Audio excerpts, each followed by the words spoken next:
Good evening, and we are back with our study of Swami Vivekananda's Karma Yoga, our thrilling study of his amazing text. Let's start with our opening prayer. Om Sahana Bhavatu Sahanau Bhunaktu Saha Viryam Karavavahai Tejasvinavadhitam astu ma vidvishavahai. Om Shanti Shanti Shanti. May we be protected together. May we be nourished together. May we acquire strength together. May our learning shine forth in our lives.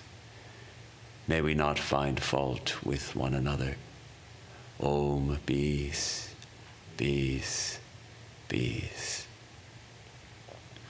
So let us take our minds back to 1896, Friday, January 10th, 1896. The high temperature in New York City was 32 degrees Fahrenheit. Freezing means it was a cold winter day. And at 228 West 39th Street, on that's considered the, would that be considered the lower west side, or how far? Midtown, the west side, Midtown. At 39th Street, it goes how the streets go all the way up into the 130s or 40s or something. 180s. So 39 still feels kind of lower, but I guess it's not lower. Only goes up to like 55 or something. Okay. So there they are, on the second floor, in the two halls, and Swami Vivek. And by now, this is the last of the classes. This is the last day of Karma Yoga. There were four Fridays, December 13, December 20, January 3, and January 10 were the 4 Fridays of Karma Yoga. And in the morning was the classes for advanced students, and in the evening the classes for beginner students. So this is the last class for advanced students, and its name is Freedom. And we can imagine the steam pipes, the pipes clanking from time to time as the hot steam would run through them. And outside the window you would hear the tuk-tuk-tuk-tuk of the horse carriages going by and people talking. But Friday morning, the street itself was not a busy street. It's right near a main street, but 39th Street was not so busy. And it was also not so necessarily such a good part of town, as they say, but Swami Vivekananda didn't care, and he said, the right people will come wherever I am, and the right people came. So the hall is full of people hanging on to Swamiji's every word, and he's going to take up this class, which has now been titled Freedom. So let's dive into the class. He starts by reminding us of the definition of karma. He says the word karma is derived from the Sanskrit root kri, to do, to work. All works are karma. So this we already learned in the very first class for beginners. He took up the definition of karma. But now he's going to expand on it a little. He says it has another meaning in connection with psychology. There, the word karma means causation. Causation. Any work, any action, any thought that produces an effect is called a karma. All right, this is an interesting addition to the definition. Not only is karma is an action or a thought, but here he's fine-tuning it. It's a work, an action, or even a thought which produces an effect is called the karma. And this law of karma means the law of causation, inevitable cause and sequence. Wheresoever there is a cause, an effect must be produced. It cannot be resisted. and that law of karma, according to our philosophy, is pervading the whole universe. The physicists also have that, the law of, what would they call it? Cause and effect. Every action has an equal and opposite reaction. Which one is it? The third law of thermodynamics. Thank you very much. Dig way back into 12th grade physics class. The third law of thermodynamics. Every action has an equal and opposite reaction. This is somewhat along these lines, I think. So this law of karma is pervading the whole universe. There is no part of the universe where this law of karma does not prevail. Okay, he's stating what the physicist would agree with, but on the psychological level, it also operates on the psychological and subtle levels, of course. Whatever we see, or feel, or act, or do, whatever action there is anywhere in the universe, it is but the effect of past work on the one hand, and on the other hand becomes the cause and produces another effect. So now he's going to give a little digression into philosophy of logic, and it's a little hard to follow, but I think it's important, because through this logical exercise, he concludes that there's no such thing as free will. There's no freedom in this universe. And then, of course, contrast that with the Vedantic idea that in our true nature, we are free, and we're struggling to get free. So it's a good philosophical problem which we can ask our Swami Vivekananda to take up in his next class. But let's read how he takes this. So he says, it is necessary, along with this, to consider the word law. What do we mean by the word? Oh my God. Yeah, I was thinking thermodynamics. What does it have to do with thermodynamics? Newton's third law of motion. Oh my God. Newton's third law of motion. But Seventh grade science. Seventh grade science. I learned it also in 12th grade, I think. But but nobody else caught it. I mean, if you want to say anything else, yeah, you say. Maybe she's more advanced than I am. Oh my God. Seventh grade science. Oh my God. You all have to speak up. Yeah. If I say something foolish, speak up. Let me know. That's smart. She is very smart. Okay, so it's Newton's third law of motion. My God. Okay, so now he's gonna discuss the word law. Okay, when do we call something a law? Because he's calling this a law of karma, this law of causation. So how do we come up with this word? So we see psychologically that law is the tendency of a series to repeat itself. When we see one event followed by another, or sometimes happening simultaneously, we expect this will always happen. Like you drop an apple, it falls to the ground. You drop an apple in some other place, it also falls to the ground. You drop a fork, it falls to the ground. Seems like when you drop something, it falls to the ground. Law of gravitation, like that. Then he says, there is a peculiar definition given by our old logicians of this law. They have a theory which they call vyapti. According to them, all our theories of law can be explained by what they call association. Now, vyapti is interesting because vyap, the root means to pervade. And vyapta is that pervade, that is, something is pervaded.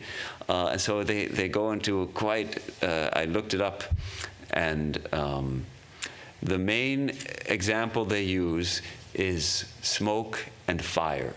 The practice of inferring, when you see smoke, there must be fire. And this idea, is it true that every time I see smoke, yes, I find fire? But it's not true in the opposite case, because we might find a very hot fire burning very dry wood where we don't find smoke. It's possible to have a fire without smoke, but it's not possible to have smoke without fire. idea is that the fire pervades the smoke, because every time you see smoke, you have fire. So this is how they come up with the law. And through inference, they affirm that this law exists, the law of smoke being inevitably associated with fire. And there's a kind of article which is kind of technical. Let's see if there's any goodies here.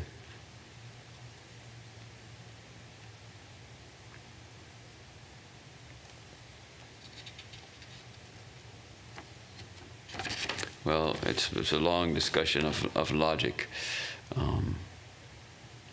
So the invariable concomitance between smoke and fire is What?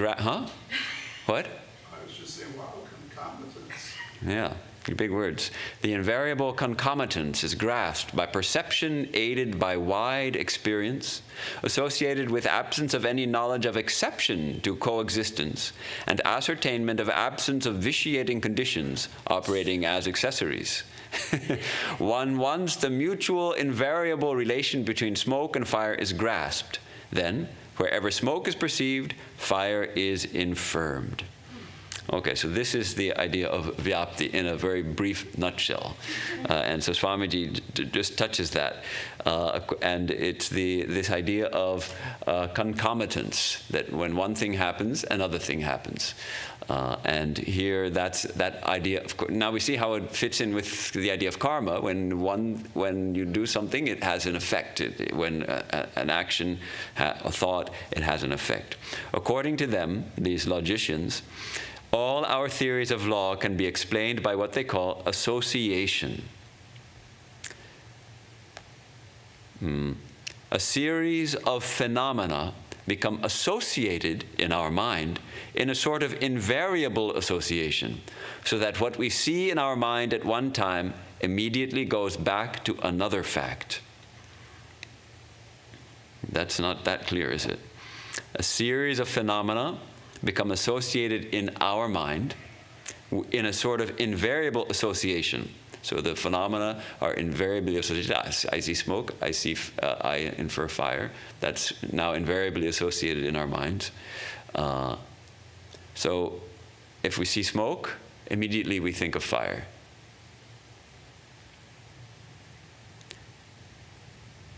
One idea, or according to our psychology, one wave is always produced in the chitta, and the other must come.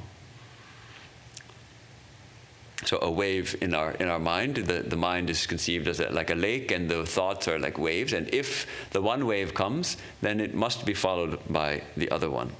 That is that association, that vyapti. When one idea is present, the others must come. Why, we do not know. This is the law of association. And causation, according to them, is only a part of this law of association. Okay, so he's explaining, or trying to explain to us, the law of causation, which is part of this law of association, which is vyapti. This pervasiveness, vyapti, as it is called in Sanskrit, of association, is what is called vyapti.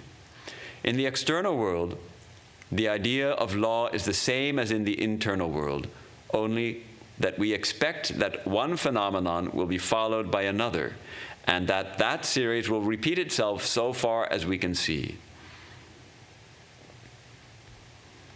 Okay, so now he's going to give a remarkable statement. He's going to say, he says, really speaking, therefore, law does not exist in nature.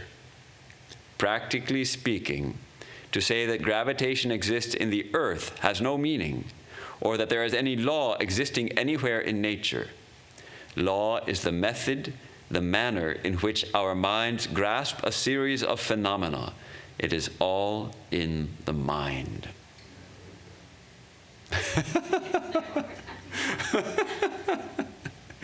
Okay, he's saying that actually laws are the ways what we use to explain what we see in the world. There's no law externally.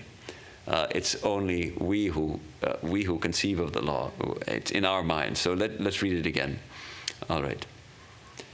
In the external world, the idea of law is the same as in the internal world, only that we expect that one phenomenon will be followed by another, and that that series will repeat itself so far as we can see. So that if we see the phenomenon of smoke, we find the phenomenon of fire. If we see the phenomenon of someone dropping something, we see the phenomenon of it falling. Really speaking, therefore, law does not exist in nature. Practically speaking, to say that gravitation exists in the earth has no meaning, or that there is any law existing anywhere in nature. So this is interesting because naturally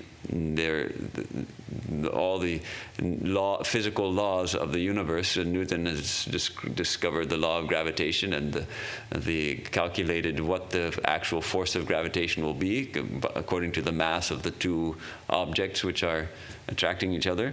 And Swamiji here is suggesting that the gravitation doesn't exist in the earth, the law, that there is any law anywhere in nature. It's not, the idea of law is in our minds. The fact of two bodies attracting each other according to gravitation may be a fact, but this is how I'm understanding it. But to call it a law, that there's some kind of rule that has to be, because with the word law, we think of something that has to be followed.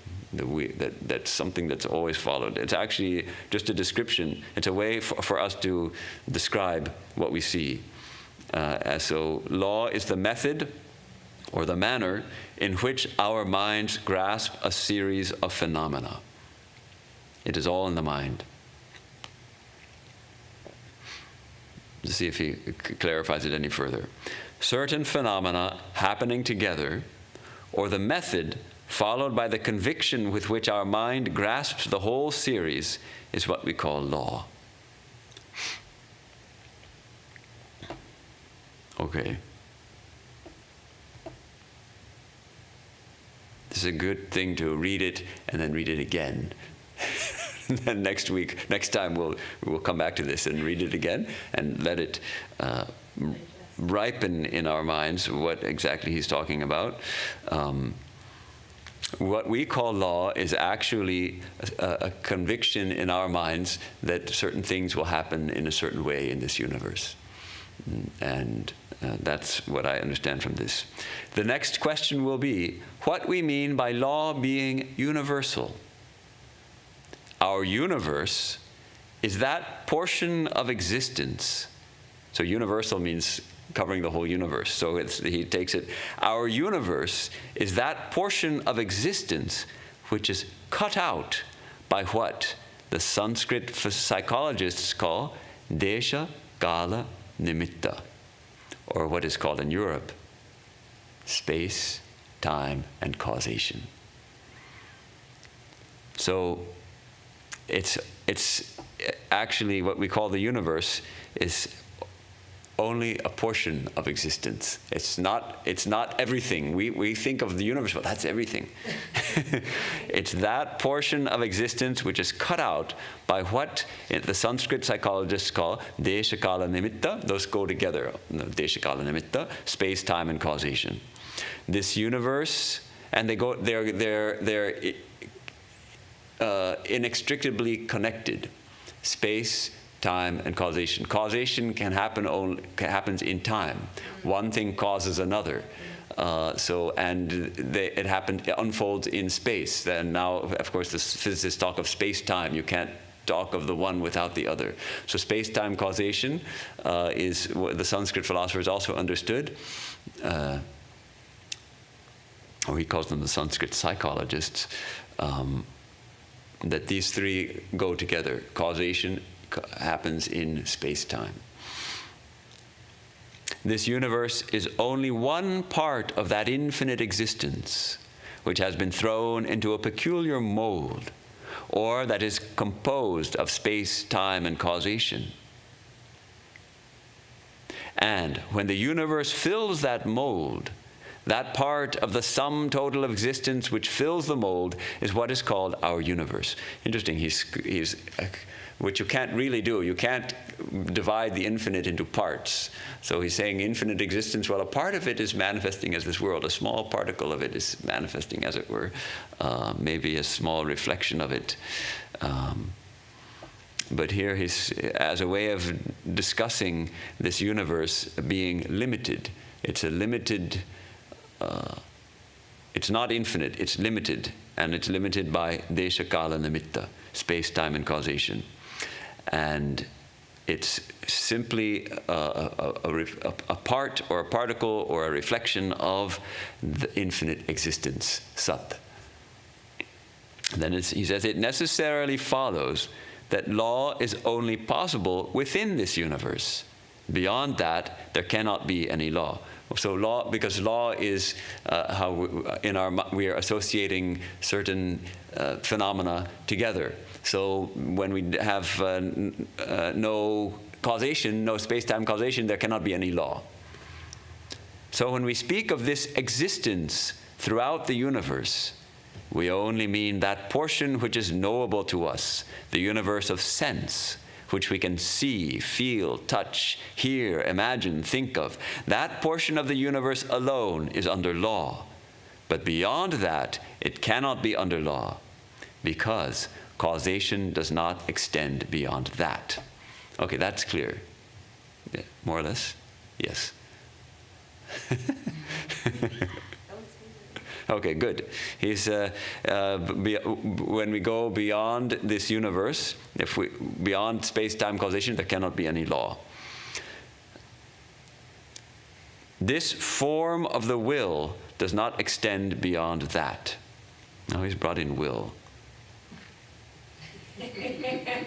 Let's see, he's going to talk more about will, so let's keep going.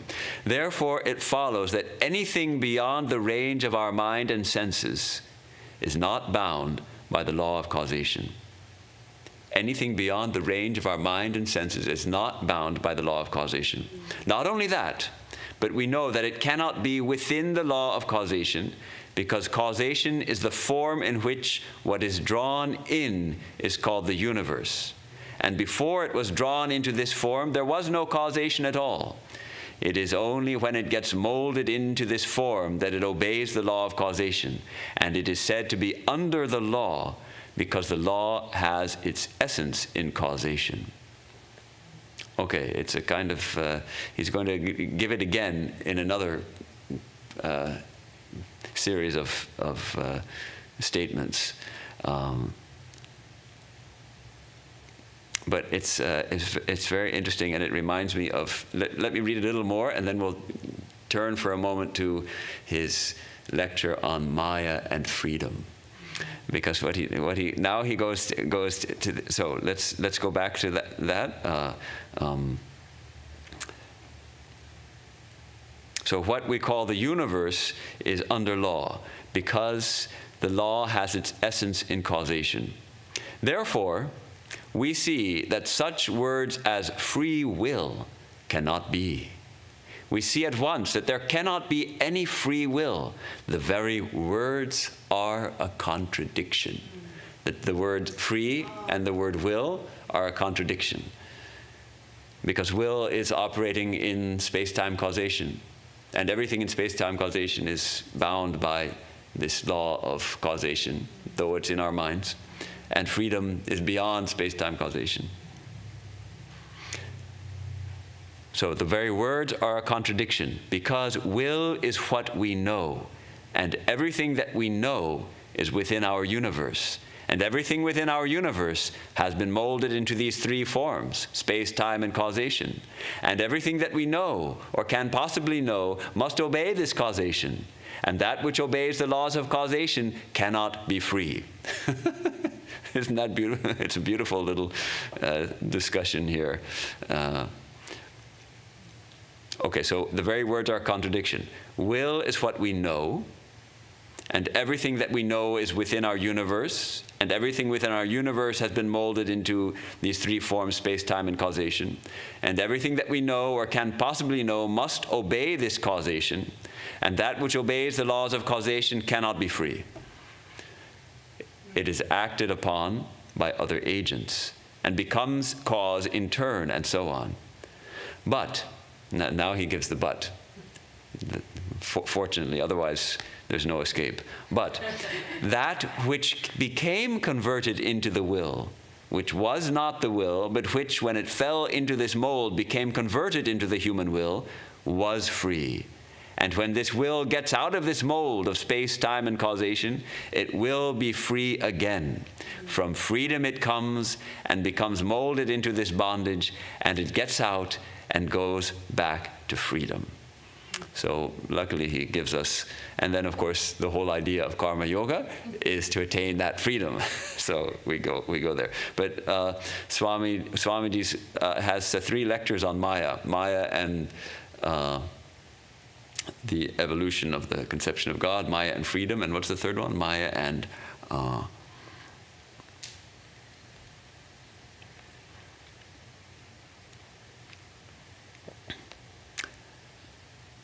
illusion. Maya and illusion, Maya and the evolution of the conception of God, and Maya and freedom, which is the third of his Maya lectures, delivered in London in 1896. So after this.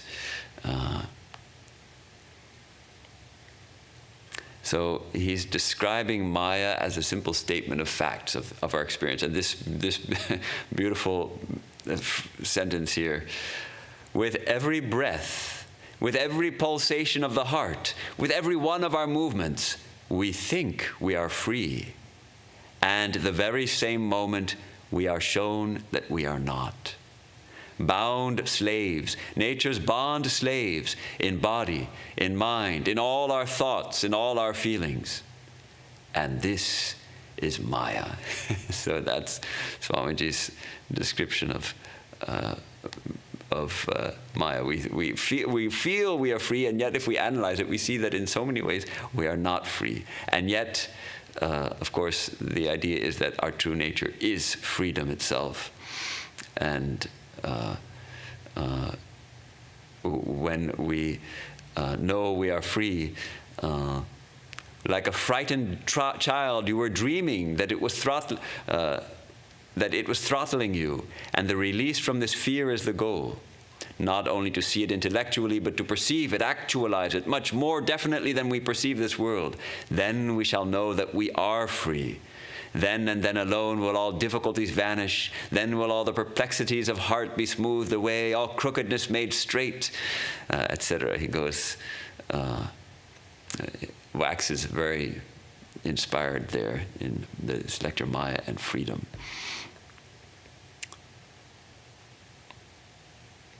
So back to Karma Yoga. The question was raised, from whom this universe comes, in whom it rests, and to whom it goes. And the answer was given, from that freedom it comes. It rests in bondage, and into that freedom it returns. Interesting. From whom does this universe come? Where does it rest? In whom does it rest? And to whom does it go? And the answer, from that freedom it comes.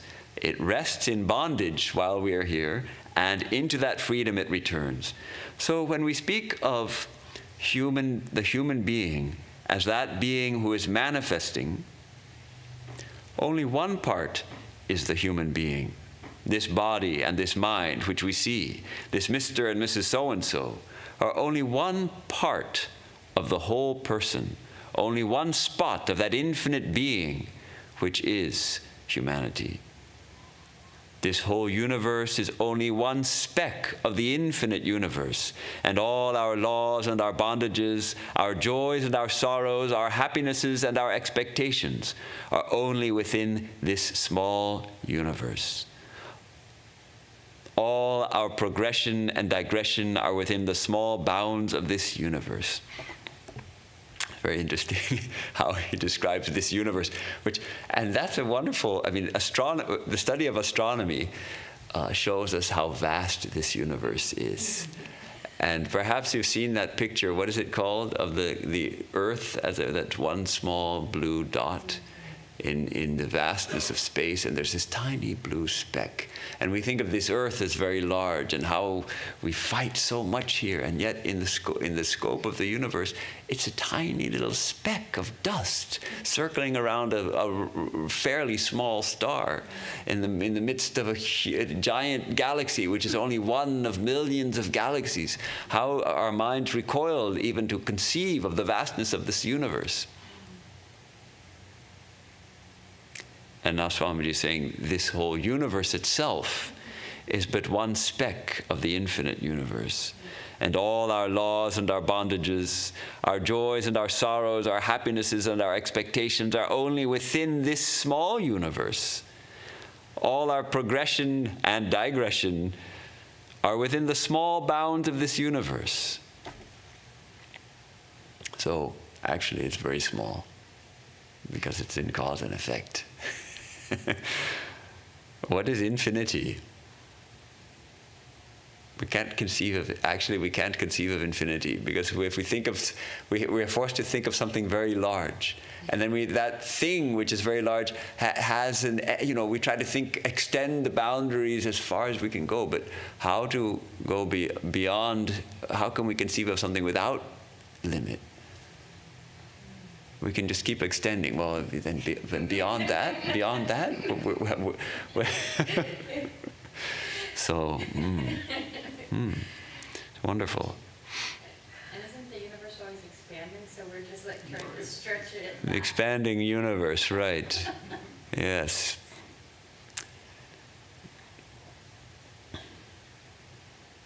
So you see how childish it is to expect a continuation of this universe, to expect and hope to go to heaven, which means a repetition of this universe, this world that we have.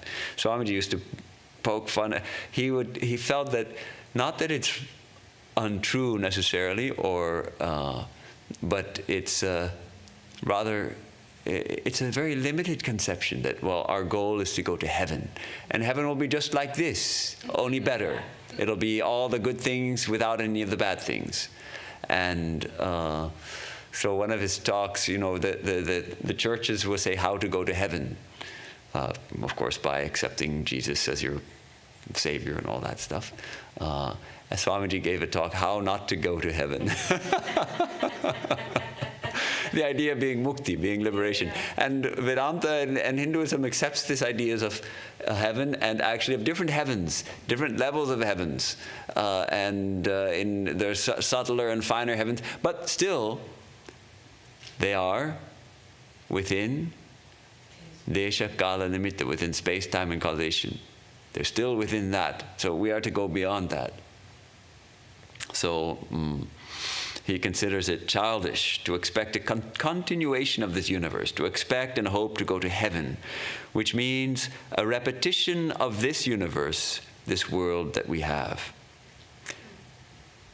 You see at once that it is an impossible and childish desire to make the whole infinite universe conform to this one spot.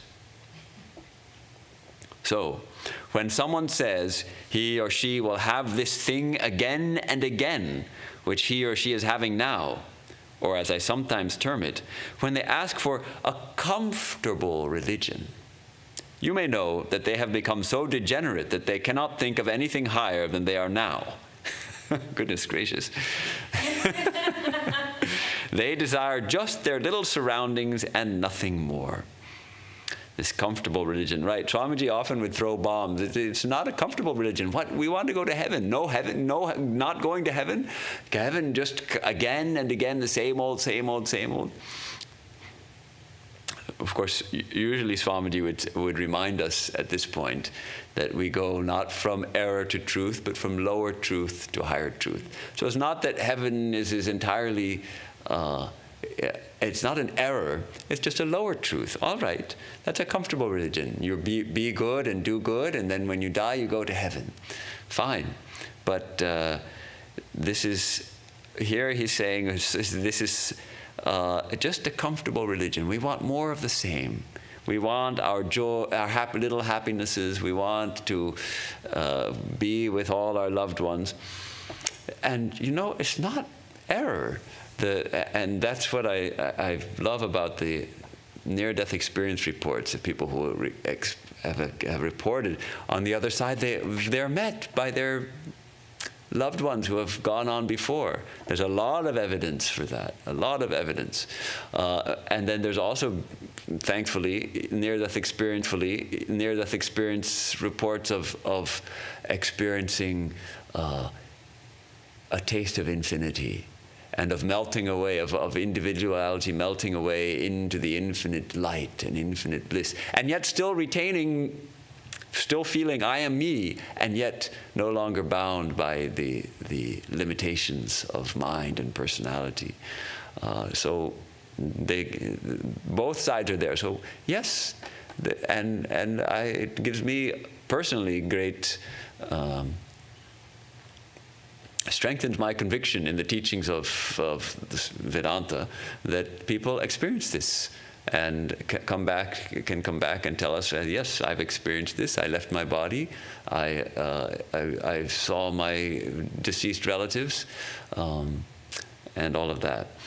And yet, now Swamiji is telling us, if we stop there, if we say, okay, after death we go to heaven, and it's a nicer place, just like this, then that's just a comfortable religion. It's an immature conception of religion. It's not yet become intensely spiritual. This intense longing for freedom, longing for liberation, longing for the infinite, longing to regain our own empire, which is infinite existence, consciousness, bliss. They have forgotten their infinite nature, and their whole idea is confined to these little joys and sorrows and heart jealousies of the moment. They think this is the infinite, and so they will not let it go. They cling on like grim death, what the Buddhists call tanha or trisa, the thirst after life, this trishna in Sanskrit. But this is only one link in the chain. Oops. There are millions of happinesses and beings and laws and progresses and causations, all acting without this, and this is but only one part of our nature. So this idea that however vast and however beautiful we find this universe to be and our life to be, and how we struggling to be happy and to cross over sadness, it's still actually only a little something. It's go forward, says Sri Ramakrishna. Beyond go forward. The beautiful, you know the story of from the Gospel of Sri Ramakrishna, of the woodcutter who met the holy man, the brahmachari, and the brahmachari told him, go forward. And he was thinking, go forward? Well, I guess I'll go forward. So one day he went deep into the forest and he found the sandalwood trees, and he thought, oh, he cut the trees, sold them in the forest, and became well-to-do. He was no longer plagued with his poverty. And one day he was thinking, well, the holy man told me to go forward. He didn't tell me, go to the sandalwood grove. Grove of sandalwood trees. He told me go forward. So he went even deeper into the forest, and there he came upon a copper mine, and he mined the copper, and of course, as the story goes, he kept going forward and forward, and then he came to a silver mine and a gold mine and a diamond mine, and became as wealthy as the god of wealth himself. So that idea, the true wealth, don't be satisfied with our current condition. Yes, we may have attained a certain peace of mind. We may have attained a certain amount of conviction in our eternal nature. Go forward, go forward, go forward.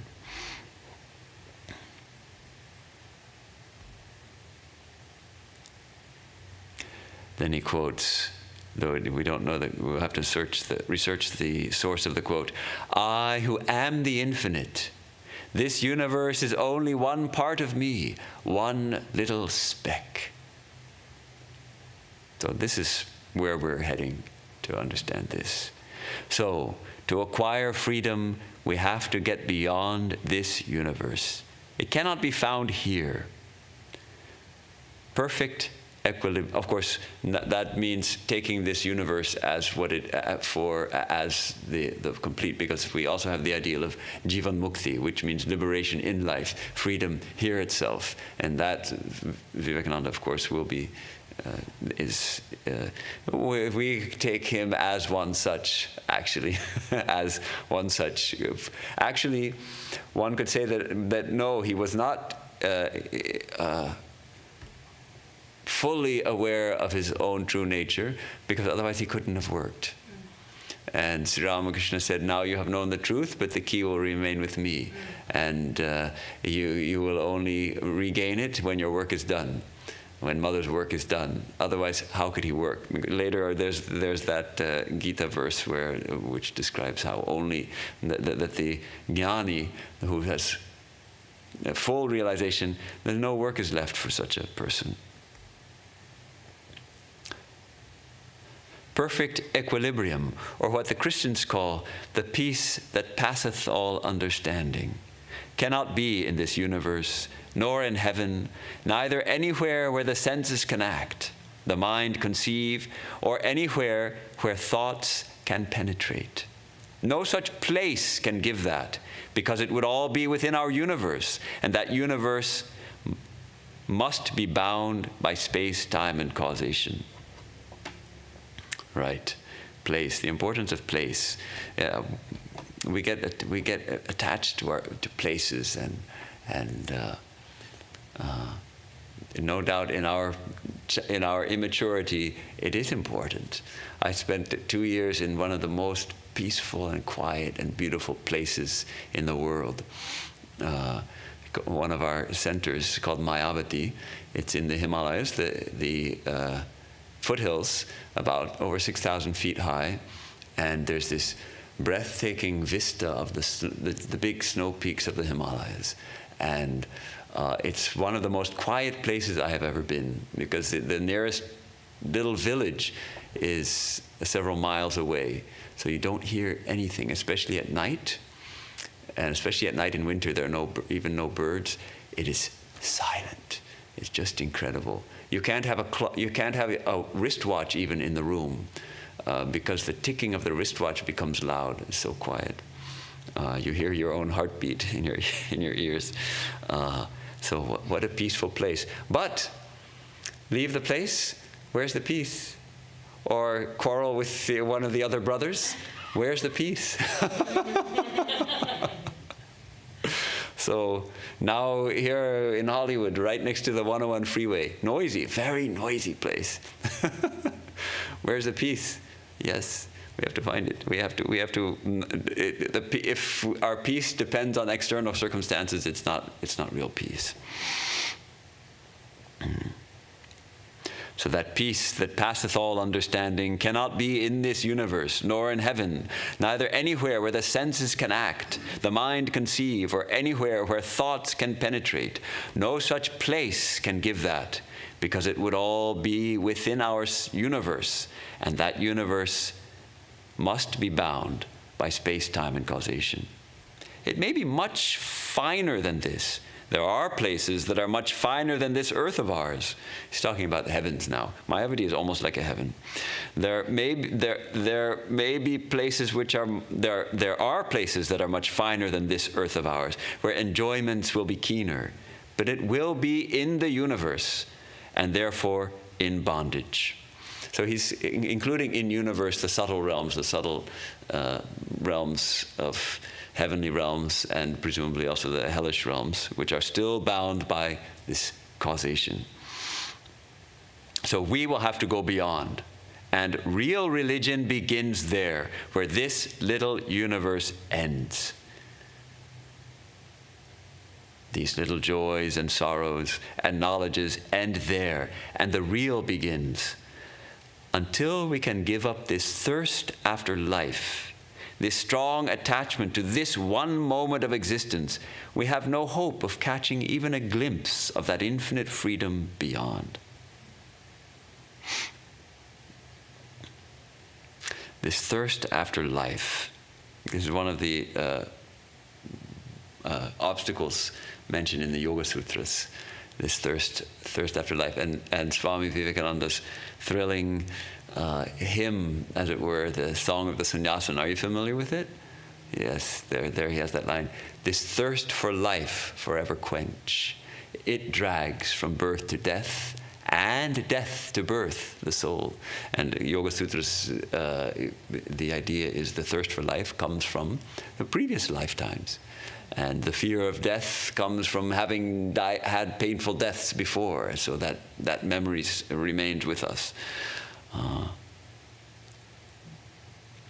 Where seekest thou that freedom, friend, this world nor that can give?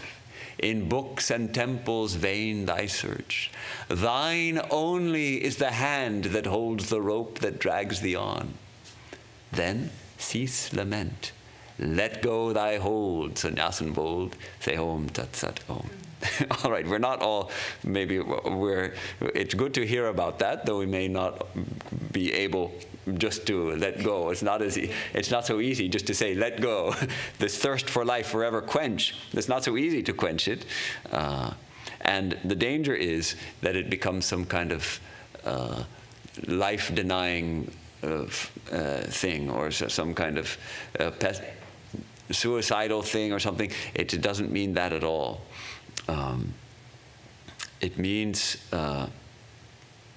see, to me, because Swamiji will say, how you can only really begin to live when you free yourself from this incessant thirst, this incessant craving for enjoyment, this incessant craving for, that's when we can really live. I mean, look at Swamiji, how intensely he lived.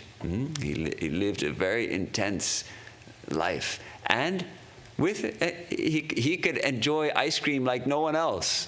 One of our Swamis, who was it, who described seeing one very saintly monk of our order, and how he could enjoy watch him eating ice cream, and how he enjoyed it, because he could put his whole mind in it and experience it fully, and not be bound by all the things we're bound by.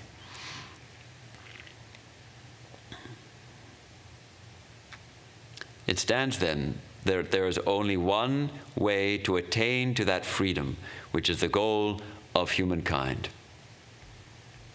And that is by giving up this little life, giving up this little universe, giving up this earth, giving up heaven, giving up the body, giving up the mind, giving up everything.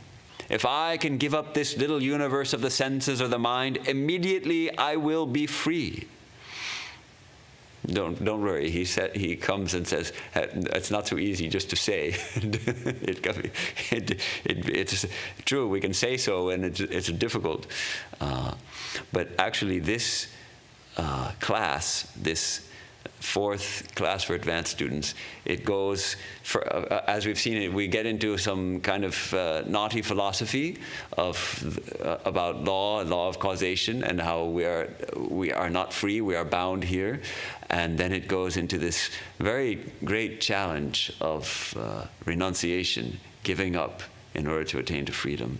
And then he goes into a tremendous denunciation of the idea of duty. Remember, those of you who have been with us since the beginning of this study, in the earlier class, the second class for beginners, I think, yes, second class for beginners, was what is duty? And he goes into this whole idea of that it depends, and we each have our own calling, and depending on our life situation and all that, our duties differ. And that karma yoga is to do our duty completely unattached. But that's still beginner's karma yoga. Here in this one, he comes into this idea that duty, give up duty. Duty is a horrible bondage. And yet the last several pages of this are a completely inspired ode to the ideal of karma yoga done as worship. as a complete sacrifice unto the Lord, unto the divine, and just dedicate everything to God, and in a very devotional way, which is very inspiring. So I don't think we're going to get there today, because we've already covered 50 minutes, and we probably should leave a little time for discussion. But so it comes around after going through this very hard road of giving up everything, to this beautiful ideal of sacrifice everything, hold your entire being as a sacrifice unto the infinite divine, which is the path of karma yoga as coupled with bhakti yoga. All right, let me just finish this idea, this part.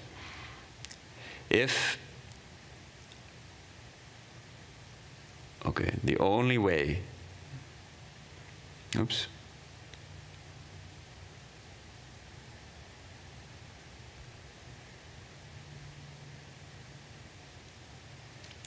that there is only one, it stands then that there is only one way to attain to that freedom, which is the goal of humankind, and that is by giving up this little life, giving up this little universe, giving up this earth, giving up heaven, giving up the body, giving up the mind, giving up everything.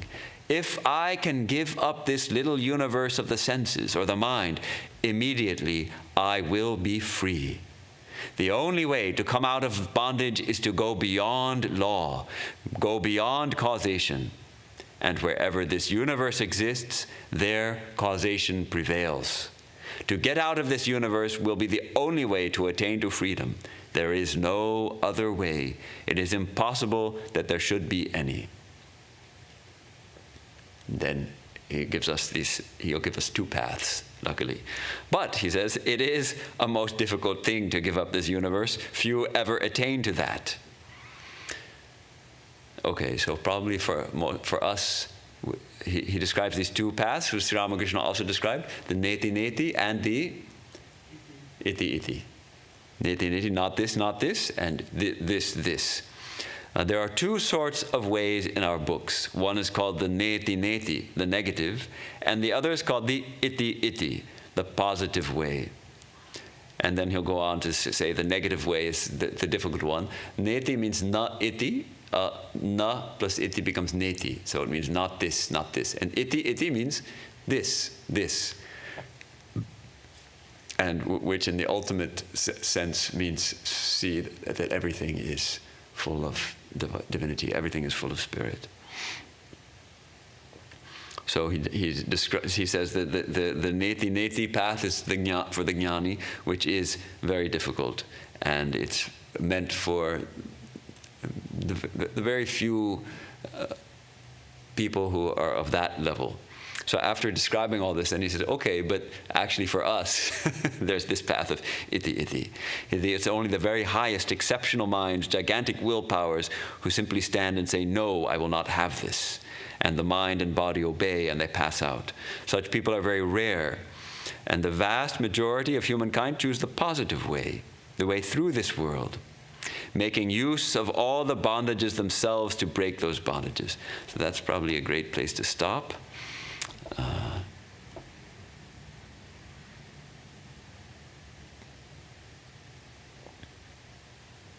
So this is where next class, we start next class. Okay.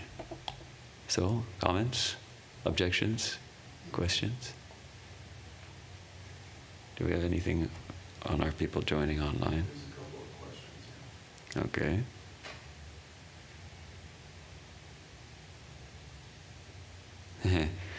Okay. Comments from Jill. It's a kind of comedy, utterly free, yet sweating karma and racing around trying to get free. That's true. On the one hand, we are free, and on the other hand, we think we are bound, and therefore we are bound, and we are caught in causation, and we are holding on to the rope so tightly. And then another comment, knowing to be free is not of practically much use. To be actually able to realize that we were always free is the actual thing. Yes, very good.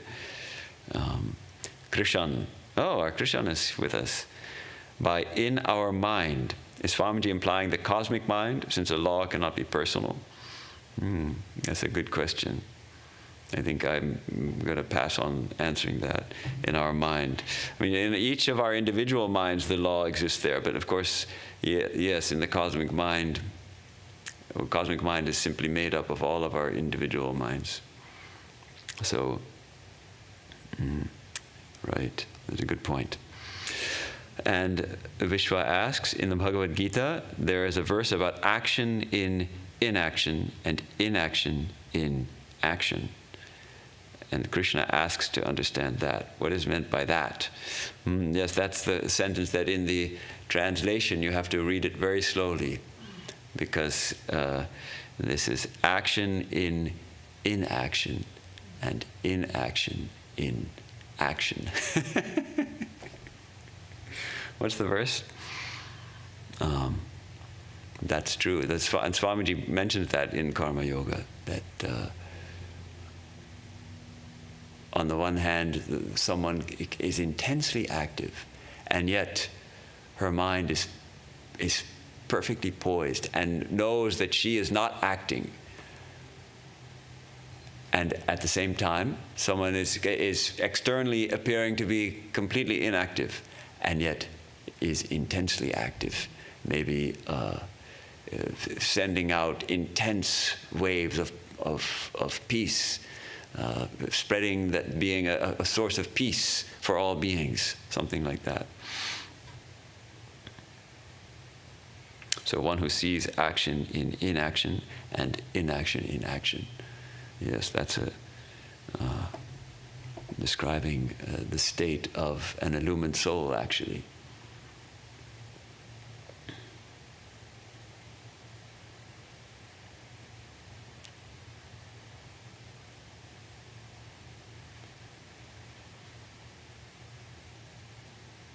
So this class, he's really, so far he's painted for us the picture of our current state, that we're in causation, and as long as we're in causation, we're caught. We're not free. Yes. So, that you said, like don't have such a small mind to think that, like, oh, we're just going to, you'll just go to heaven like that, that we live in this small universe that's just this little bit of a grander thing. So is it also small-minded to think that we would just keep coming back to this one planet until we reach liberation, or is that not? Like, is it because we're already trapped in the loop of time, space, causation until we're free? I'm not sure I understand. Coming back to, you mean that we should be limited to this planet or some other planets? Or some other something, right, Yeah. like to keep... Well, why plan on coming back again? I don't. Okay, I don't. good. I'm gonna try. I don't want that at all. That was just a question. So, well, let me follow that up. So is it possible to not have to come back as a householder? I mean, is it possible to... Oh, liberation is for everybody, absolutely. Yeah, that Buddhists hold that view, that you have to come back to, you have to become a monk to get liberation. And Swamiji criticized it. He said that that view contained the downfall of Buddhism, because it made people become monks and nuns who were not actually fit for that, were not ready for that, and then gradually the degeneration crept in. So there's, there's household, we're all going to that same, we're all on the path of liberation, absolutely. And there's nothing in our tradition that says, no, you have to be a monk, so you have to come back as a monk. And absolutely not. And Sri Ramakrishna also, he came for this, to bring this new like Swamiji described it as unleashing a tidal wave of spirituality. So it's a tremendous wave. We get on that wave and surf it, and we get to the other shore. It's a good California analogy. To surf the wave of spiritual power unleashed by Sri Ramakrishna, and yeah, that's nice.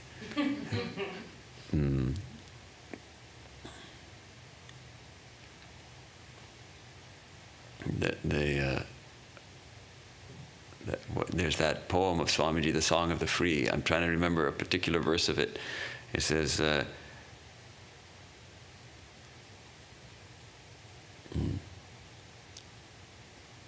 they live in bonds, and bonds they die, in bonds they die, and mind its mantle dreamy net casts o'er them all and holds them fast.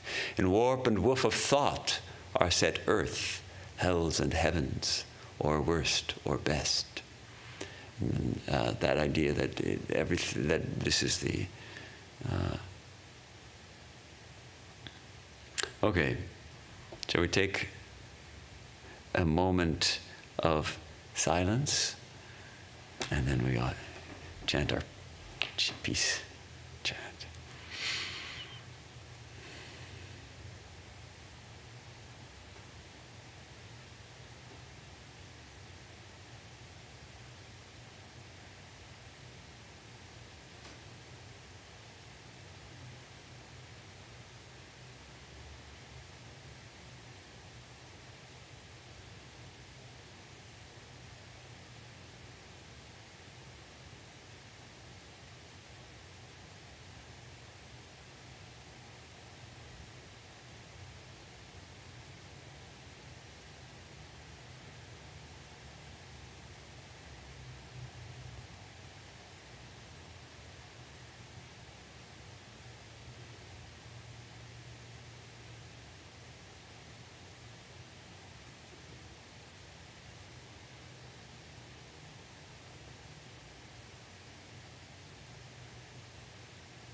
Om asato ma sadgamaya tamaso ma jyotirgamaya mrityor ma mritangamaya. Om shanti shanti shanti. From the unreal lead us to the real. From darkness lead us unto light. From death lead us to immortality. Om, peace, peace, peace.